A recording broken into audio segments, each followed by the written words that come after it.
Bismillah ar-Rahman ar-Rahim. So just a quick overview of the presentation. Firstly, we're going to look at what the Quran says about some events of creation, as given in the scientific narrative of creation. And then we look at the nature of creation as presented in the Quran. Then we will look at what the Quran has to say about those creations that constitute our environment, our immediate environment, water, air, earth, plants, and animals. And then after that, we will look at what the Quran briefly has to say about the creation of humankind, and and the nature of humankind that it gives, that are related and pertinent to our discussion today for the environment. And then a very brief overview of the jurisprudential discourse, Shi'i jurisprudential discourse on the environmental crisis today. And then just finishing off with a brief elaboration of the four Quranic concepts pertaining to the nature of humankind that is related to the environment and the environmental crisis today, pertinent to this discourse today, including the notions in the Quran of excessiveness, israf, those foods that are permissible and ethical, which is the Quranic notions to do with what is allowed for us to consume. So the verses on creation occur in different places in the Quran, and before coming to them, just a few points to be noted, and also just to give you the purposes of the verses on creation in the Quran as well. So the few points to bear in mind is that the Quran doesn't repeat all of the content of the previous revelations. For example, the stories of the Prophet, the creation events. It expects the reader to find the information from the previous revelations. And we have several verses in the Quran that are indicative of this. One of them is 2:4, which is describing the God conscious among the followers of the Prophet Muhammad as those who believe in whatever has been revealed to you, O Muhammad, i.e. the content of what has been revealed to you, O Muhammad, and whatever has been revealed before you, O Muhammad. So whatever, i.e. the content of what has been revealed before you. So the implication obviously in the Quran is that they are correct. And as a side point, the Quran also is quite explicit on the fact that the function of all the revelations and the prophets, and those prophets that were the revelation themselves, was to convey the message of Dinul Haq, the way or the religion of the truth, capital T, i.e. of God, which is the universal message according to Islam, according to the Quran, and it is the only religion actually. So what is this Dinul Haq? It is basically orientation towards God, servitude to God, and then of course, according to the Quran, each revelation then would give particular formulations of this servitude to God in the realm of law, in the realm of politics, in the realm of other societal interactions, and so on and so forth. And then, of course, in addition to this, each of the revelations would also give some informations on creation that are general or generic, and hence we are supposed to go and find out what they were, and also about the information about the prophets as well. These are generic, so again we are supposed to reference the other revelations. And I think in light of this exhortation from the Quran to find out and to believe in the content of the previous revelations, I think this sort of forums are extremely beneficial for people like myself, and I think all Muslims, because we are actually fulfilling one of the commands or commandments of the Quran. Now, with regards to creation, the Quran makes statements about the beginning of the universe and the early stages of the universe, it seems. However, it should be noted that the Quran is addressing the humans in 7th century Arabia, in Mecca and in Medina. And so it is going to talk to them about their experiences of what they are seeing and what they are perceiving. So the earth and the heavens that they can perceive. So um, the verses to do with creation is unclear whether they are talking of the creation of the whole universe, or whether they're talking of about the creation of the solar system or the heavens of the just this earth and its immediate heavens. The other thing to bear in mind is that the language that the Quran had to employ was the language of the 7th century Arabs, which again, just to bear that in mind.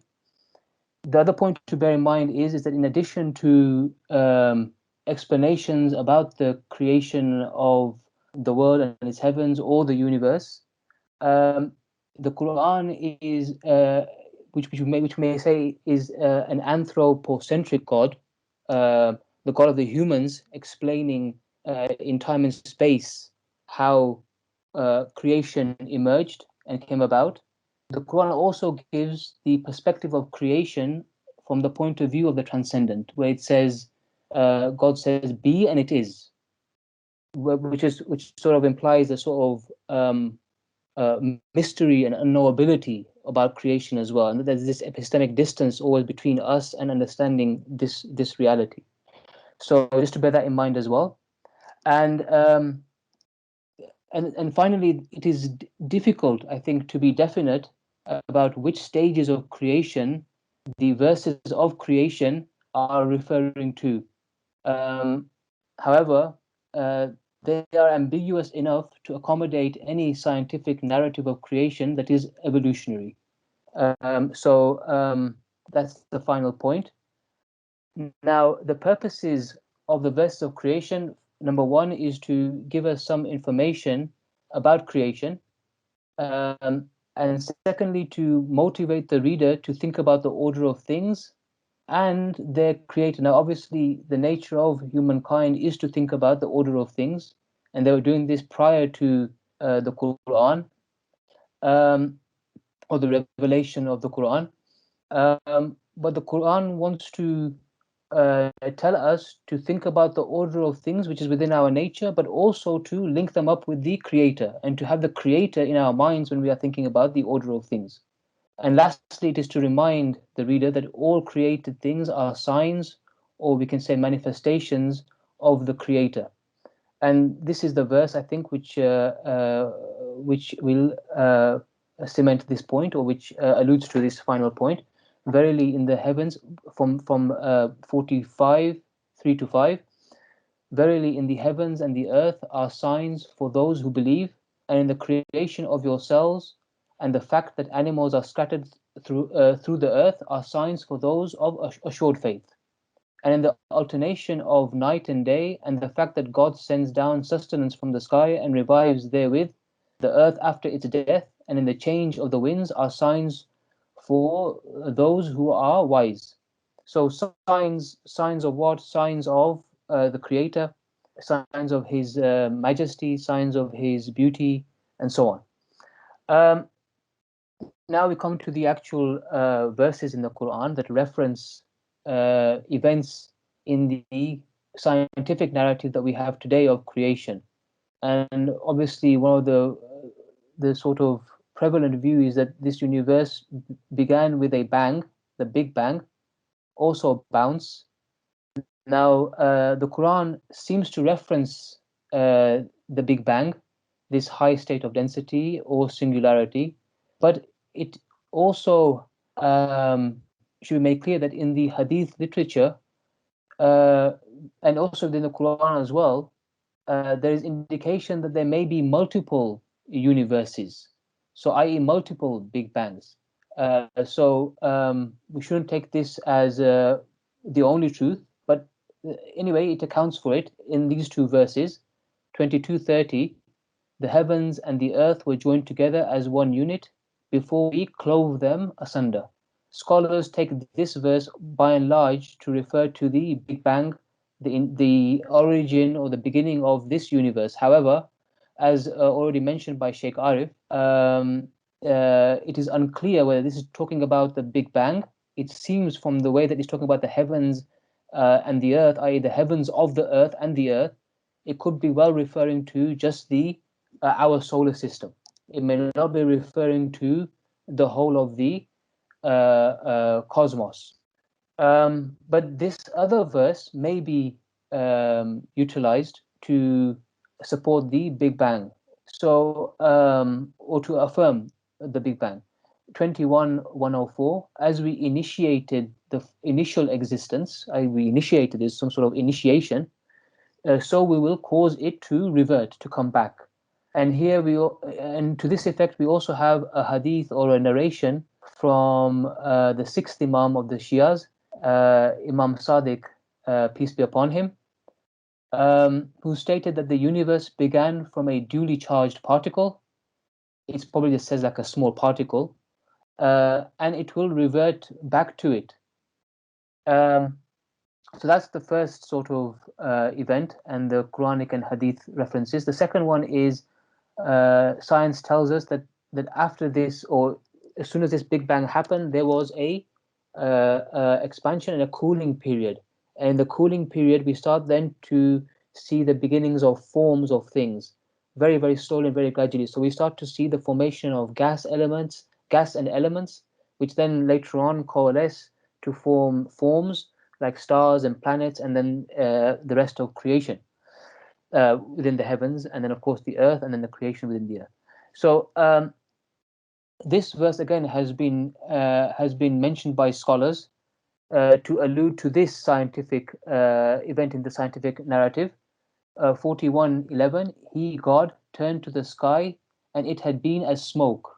He said to it and to the earth, come together willingly or unwillingly. They said, we come together in willing obedience. Again, the same caveat can be put over here. The same sort of concern can be put over here. This may be referring to just the formation of our solar system, or the heavens that are observable, or the heavens of the earth. That being said, there are other verses that indicate a more broader story of creation. When the Quran refers to the seven heavens, that God created the seven heavens, and He created the earth. Of the earth, He created seven like them. So there were seven earths as well. So again, if we were to combine these sort of understandings within the Quran, then we can maybe come up and say that this is a more general statement with regards to the whole of the cosmos, but it is unclear. The Quran elsewhere states that God created the sun, the moon, the planets, each with their own individual courses or orbits, and this is stated in 21:33. It is He who created the night and the day, the sun and the moon, all the celestial bodies swim along, each in its rounded course. The third event is the expansion of the universe in the scientific narrative of creation. And this, I think, is perhaps a definite verse. We can perhaps be sure that this is referring to this, possibly. So we have 51:47. The heavens, we built them with our hands. So again, there's a sort of very intimate relationship that God is saying, an imminent type of relationship. So we have built them with our hands, and verily we are expanding it, or them, heavens, right? So that is the other point. Sorry, and then the final event in the scientific narrative of creation that is mentioned in the Quran is that the water, that the appearance of life on this planet began in the water, and then it came onto the land. Now, obviously, in science, we have the theory of the primordial soup theory, which is that the actual amino acids and other things formed in the this primordial soup, and then from that, then we have the rest of creation, land masses, and um, plants and animals and so on. And then we also have the other fact in science, which is that all plant and animal life, regardless of whether we believe in the primordial soup theory, plant and animal life, its origin was from the oceans and the seas. So whichever one we accept, the primordial soup theory is contested. Obviously, there are other theories as well, and experiments haven't been absolutely conclusive. Some have been successful in showing it, but it hasn't been conclusive. But in any case, whichever one we take, these are the verses that seem to indicate this. 21:30, we made from water every living thing. 24:45, God has created every animal from water.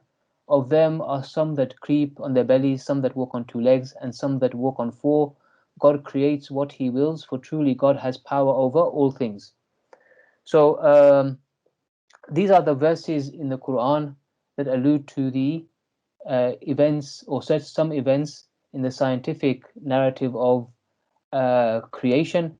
There are, of course, many other facts that scholars have said within science that are alluded to in the Quran. For example, wormholes, but they do not pertain to the story of creation. But now we move on to the Quran, the duration in which this cosmos came about, and the Quran agrees with is in total agreement with the Torah, in that it references the 6 days of creation. So, for example, in 754, God created the heavens and the earth and all that is between them in 6 days. And of course, it is interesting to note that the word day, yom, Arabic yom is used, which means day. However, the Arabic word yom, it appears several times in the Quran, often denoting a different measurement of time. So in, for example, 74, the measure of a day is 50,000 years. In 22:47, this is the quotation: a day in the sight of your Lord is like 1,000 years of your reckoning. So Yom in the Quran, according to scholars, is a long period of time, an era or an eon. Therefore, 6 days of creation may be refers to, according to them, 6 distinct periods or eons, and the length of those periods are not precisely defined, nor the specific developments that took place during each period. However, we should refer to the Bible and to the Torah to find information about the specific order that is there given. Another point is that the 6 days may be referring to the rotation of the Milky Way around or it could be referring to our solar system, the rotation of our solar system around the center of the Milky Way, which again is, I think, 250 million years. Again, these days and the length of them is unclear. Now, after the 6 days of creation, the Quran states, "It is He who created the heavens and the earth in 6 days, then established Himself on the throne." So there is some allusion to the fact that there was an ending point after which he established himself onto the throne. Now there is no explicit mention of the biblical notion of a day of rest, or the Torah's notion of the day of rest. Rather, there is this, that in 50:38, that we created the heavens and the earth and all that is between them in 6 days, nor did any sense of weariness touch us, i.e., the divine agencies. But regardless of that, there is something about the completion within 6 days, and of course, the Quran um, is alludes to the fact that the process of creation is an ongoing, continuous process. Now, just again to reiterate, that the descriptions of creation in the Quran are given to remind the readers of the Quran of the majesty of God's majesty and His wisdom. And this is a nice verse that encapsulates this. 71:13 to 17. What is the matter with you, humans, that you are not conscious of God's majesty, seeing that it is He who has created you in diverse stages? See you not how God has created the seven heavens one above another, and made the moon a light in their midst, and made the sun as a glorious lamp, and God has produced you from the earth growing gradually. Now, with regards to the nature of creation, we've already said that, and the Quran states that the creation is the signs of God. In other words, it is the manifestation of the names or attributes of God. Another way of putting it is the emanation of God from Himself, within Himself. Um, another word that is used for the manifestation of God is wajhullah in the Quran, which means the face of God. And this is the verse 2115. Um, to God belong the east and the west. Wherever you turn, there is the face of God. God is all embracing, all knowing. Another name of God is given to the manifestation or creation, al-Zahir. Zahir means the outer, or Zahir means the outer. And here we have the following verse, 57:3. Um, he is the first and the last. He is the outward, i.e., all of manifestation, and the inward. He has knowledge of everything. And of course, we need to make the distinction between ontologically, this is the truth, so pantheistic notion, but epistemologically, we will always maintain a distance and distinguish God from anything that is perceivable or understandable. Um, but the conclusion of this, therefore, according to the Quran, is that everything, all of creation, is conscious. And this is replete in the Quran, but these are some examples. 62:1, whatever is in the heavens and whatever is in the earth declares the glory of God, the King, the Holy, the Mighty, the Wise. 24:41, have you not seen that God is glorified by all in the heavens and on the earth, such as the birds with wings outspread? Each knows its worship and glorification, and God is aware of what they do. And then there is explicit mention of the fact that the earth is conscious and that it has a memory and that it will relate its woes and the way that it has been treated on that day, on the final day, on the day of reckoning. And this is in 99:4. On that day, she, the earth, shall tell her news. Therefore, according to the Quran and according to Muslims, the creation is sacred, alive, and it is conscious. Now we're going to discuss those creations that comprise the environment of mankind, and we're going to discuss what the Quran has to say about them. These are water, air, earth, plants, and animals. Now, the reason why we're talking about these is because we are also want to discuss something about the environmental crisis.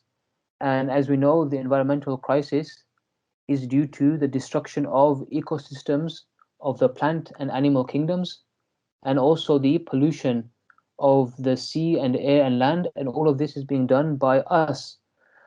And it has reached a point today that we are at a point of catastrophe, in the sense that it may actually threaten our survival. Scientists seem to be saying that we may have gone past that point, but recent events of COVID and the fact that we have had to halt our exploitation of the earth somewhat has shown that the regenerative capacity of the earth is much more quicker and responsive than what scientists had previously thought. So there is still hope for us. Now, a couple of points to bear in mind, and we'll be discussing point A anyway later on. But the propensity within humans to be destructive and to sin and to be destructive of their environment is within the Quran. And the Quran gives the examples of former transgressive peoples And it also mentions this particular destruction of the environment and destruction of the waters and lands and seas as a trait of the Jahiliyyah. Jahiliyyah is a word that refers to the culture and mindset of the Arabs in Makkah, especially prior to Islam. And the result,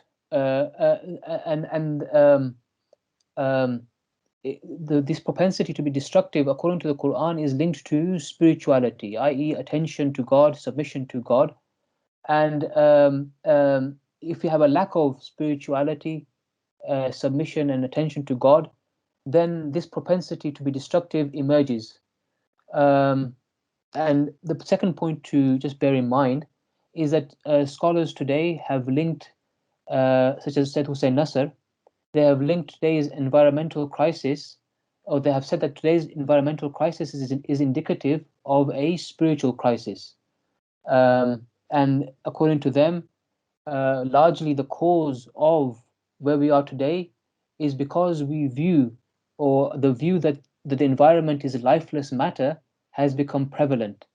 It may not be conscious, but it is there sort of unconsciously, according to them. And also the machine analogy that was very useful for science in the Renaissance era and just pre-Renaissance era. This analogy and this idea of the environment and the cosmos as being lifeless matter may have contributed to today's current state. Why? Because a machine doesn't have its own sort of, it is there to be exploited. It's just a machine to be tweaked and to be manipulated. So this is the some explanations of what scholars, Muslim scholars, have given. Now, just want to say something about what the Quran has to say about water. It says that water is the origin of life. This is what it states, and we've already discussed this. We have made from water every living thing. Then it also states that all creatures depend on water. So verily, in the rain that God sends down from the heaven, thereby giving life to the earth after its death. So the earth is dependent upon water, pure, clean water, for its life. It is He who sends down water from the sky, and thereby we have brought forth the plants of every kind. Again, plants are dependent upon water. Of course, we know all of this. It's just the Quranic perspective. And we send down pure water from the sky, thereby to bring to life a dead land, and slake the thirst of that which we have created, both cattle and men in multitudes. So again, it is there, pure water, purity of water. Water is essential for animals, cattle, and also mankind, and also the earth itself.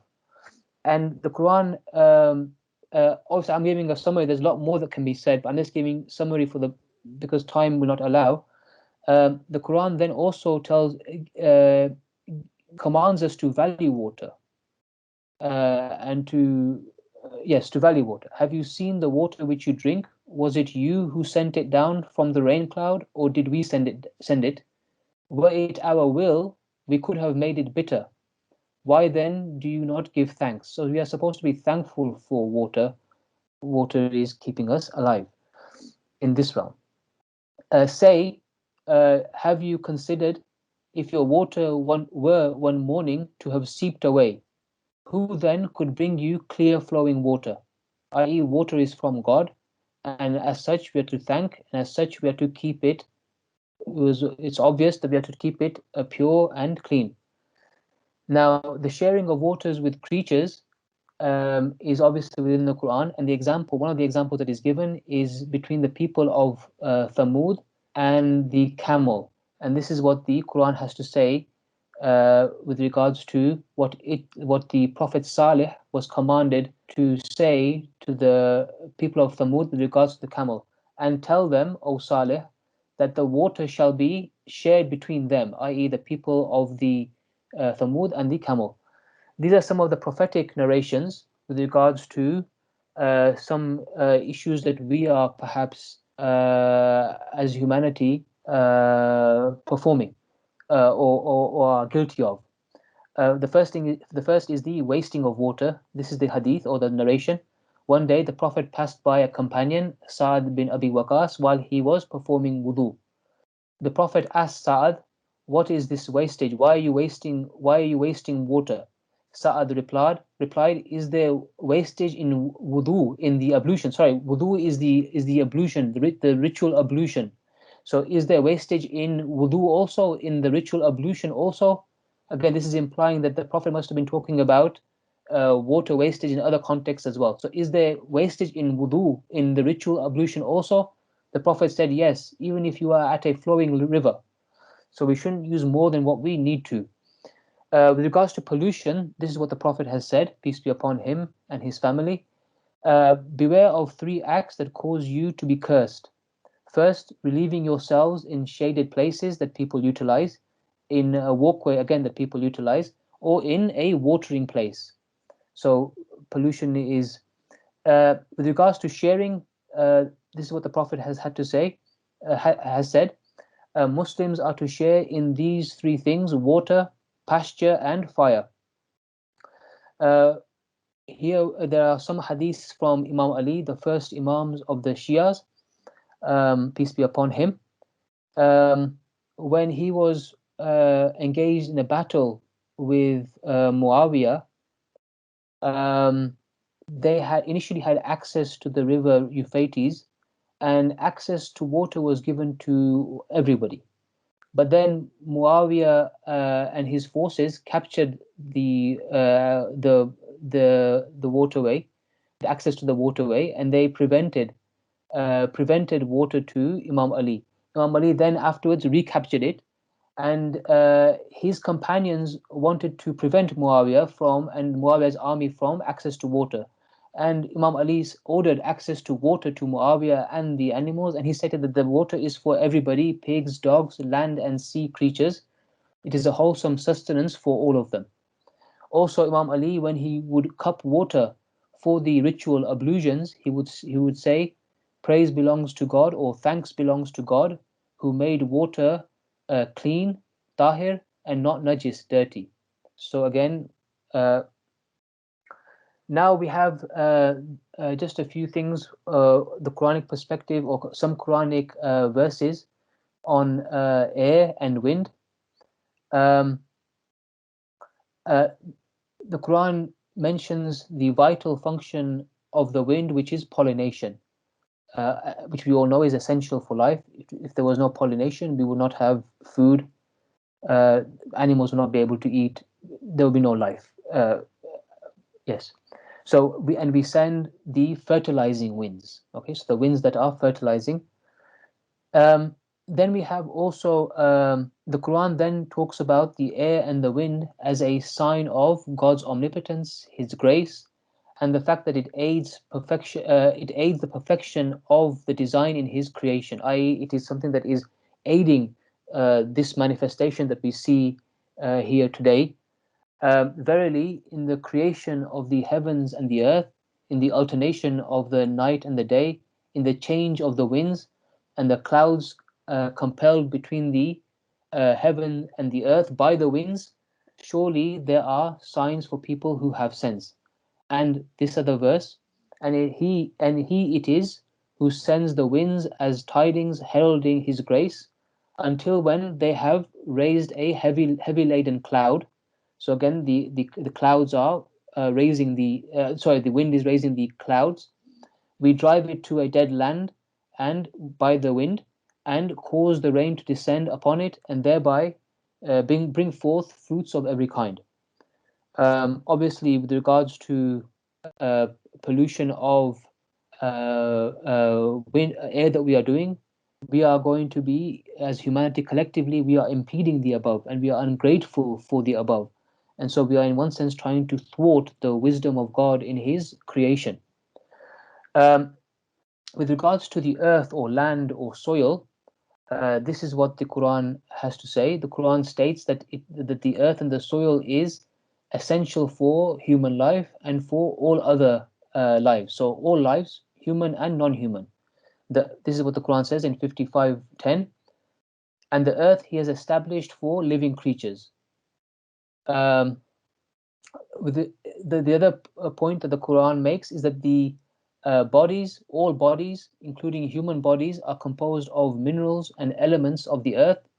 Among his signs, this is in verse 30-20, among his signs is that he has created you from dust.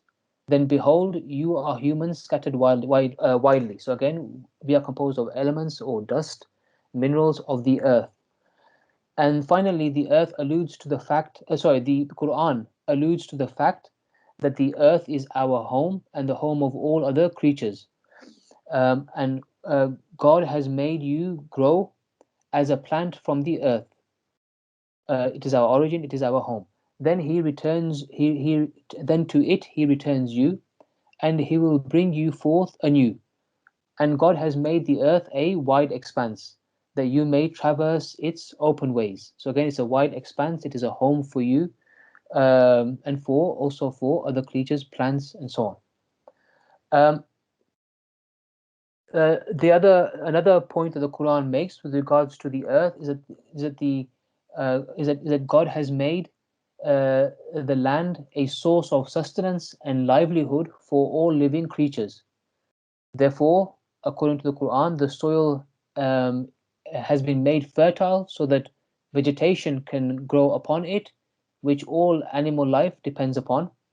And also the Quran talks of mountains, a landmass, mountains which catch and store rain and perform the role of stabilizing the crust of the earth. And these are the verses that allude to this. These points. Have we not made the earth a vessel to hold the living and the dead? And we have made in it lofty mountains and provided you sweet water to drink. So this is in 77, 25, 27. And the next verse, and the earth after that he has spread it out. From it he has brought forth its waters and its pastures, and he has made fast mountains, a provision for you and for your cattle. Okay, so from it he has brought forth its waters and its pastures, a provision for you and for your cattle. And the earth we have spread it out and made in it mountains standing firm and grown in it everything in balance. And we'll talk about the notion of balance later on. And we have provided in it sustenance for you and for those whom you do not support. And a sign for them is the lifeless earth. We bring it to life and bring forth from it grain of which they eat. And we have made therein gardens of palms and vines. Okay, so Riaz, sorry to interrupt, Riaz. I'm not sure how long you have left to go, but just to let you know that there's about 5 minutes left in the presentation. If that's could I okay. have a bit more time, Wahid? Possible 5 minutes? It would reduce the questions and debates afterwards, I think, because we've got a cutoff point for 4:45. So if you could try your best in the next 5 minutes, if possible. I don't think I'm going to be able to. I'll just carry on and see how far we get then. Yeah, okay, that's fine. I will, though. Yeah, fine. Yeah, okay. The Quran also says that the plants are the basic sustenance for both animals and humans. And this is the verse that it has. And then let man consider his nourishment, that we pour down the rains in showers, and we split the earth in fragments, and therein make the grain to grow, the vines and herbs and olives, and so on and so forth, which is a provision for you and your cattle. So plants are the base for both animals and humans. In turn, the animals provide sustenance for plants, for one another, and for humans. And we have verses for this as well. But and this is because of our overconsumption of meat today. This is why I have brought this in. The Quran is emphatic that sustenance is not the only function of animals. And this is what the Quran has to state. The Quran states that they have their own lives. Animals have their own lives. So there is no animal that walks upon the earth, nor a bird that flies with its two wings, but they are communities like yourselves. Okay, they are communities like yourselves. We have not neglected anything in the book. Then to their Lord shall they be gathered, i.e., the animals shall be gathered. So they are also having their own journey, as was alluded to by Sister Isabel in the previous presentation. And the Quran also states that animals perform other tasks that are imperceptible to humans. Again, indicating that they have their own reality. They're not just there for the sustenance of man. Do you not see that to God bow down in worship all things that are in the heavens and on the earth, the sun, the moon, the stars, the mountains, the trees, and the animals? The next verse, the seven heavens and the earth and all the beings therein proclaim his glory. There is not a thing but celebrates his praise, but you understand not how they declare his glory. So everything is, all the animals are declaring his glory. To God bow down all beings in the heavens and the earth with goodwill or in spite of themselves. This is what the Prophet has had to say about some hadith of the Prophet relevant to this section of plants and animals. If anyone plants a tree, neither human nor any of God's creatures will eat from it without its being reckoned as charity from him.